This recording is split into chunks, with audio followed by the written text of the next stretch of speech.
Bir kostümüңөр бар экен да. Bir kostümüңөр ошол да тешик экен да.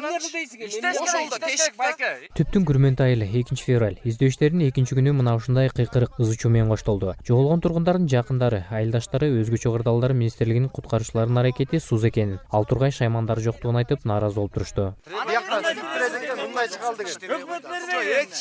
Ана мынакей көчөгүнүн вакытында өзү айткан мынакей аким эртең менен барат. Бияка келет алып алып, ана үч жерден чыгабыз деп мына өзү айтканда. 31 январь күнү Күрмөнтү айылынын 2 тургуну 35 жаштагы Айбек Эталиев менен 27 жаштагы Урмат Саргашкаев Кудургу кыштагы тарапка балык уулоого кетип, дайынсыз жоголушкан. Бул жерде балыкчылардын катерлерин чогултуп эптеп мына 7-8 катер менен издеп атабыз. Өкмөт тараптан бир да жардам жок. Азыр эми көл боюнча бир дагы ушул жоголгон балдарды көлдүн ичинде издей турган эч жабдыктардын бирөө да жок экен. Чынында өзгөчө кырдаалдар бөлүмүнүн адистери издөө иштери жүрүп жаткан жерге түшкө мал келгенине күбө болдук. Ыктыярчылар моторлуу кайыктар менен издөөнү баштап жиберген. Куткаруучулардын кайыгында мотор жок болуп чыкты. Түштөн кийин ошол кайык менен анан издөө иштерине кошулушту. Райондук өзгөчө кырдаалдар бөлүмү моюндагы милдети колдон келишинче аткарып жаткандарын айтышат.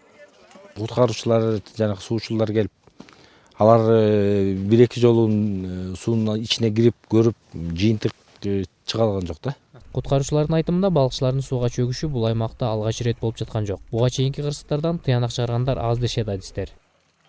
Судовой билеттери болуш керек, ошолорду теңшерип ай сууга чыкпагыла, балык кармабагыла, монтуп чөгүп атат элдер деп ошондой түшүндүрүү иштерин жүргүзүп атабыз. Эл ушуну кээ бир адамдар түшүнүп токтолуп калды. Кээ бирөө чыкпагыла десек чыкпай калат, көпчүлүк эми эл турбайбы. Бирок жергиликтүү эл мунун баарын жумушсуздуктун кесепети экенин айтышат. Жокчулуктун айынан үйдө эчтеке наны жок отурса анан айласы кетип көлгө чыккан бала болуп атат да. Муну бир мамлекеттик бир программа иштеп таап, бу элге журтка жумуш таап бербесе ошо айласы түбү эле барып эле көлгө кирип атышат. Ошентип азыр Күрмөнтүдө жашагандардын баардык ой тилеги сууга чөккөн болуш ыктымалдыгы айтылган 2 айылдашын аман табуу болуп турат. Мындан 2 жума мурдараак да Жети Өгүз районунан балык уулап чыккан 2 тургун сууга чөгүп, биринин сөөгүн 3 күндөн кийин, экинчисинин 6 күндөн кийин куткаруучулар тапкан эле. Асей Мадамбеков, Азаттык, Кысык Көл облусу.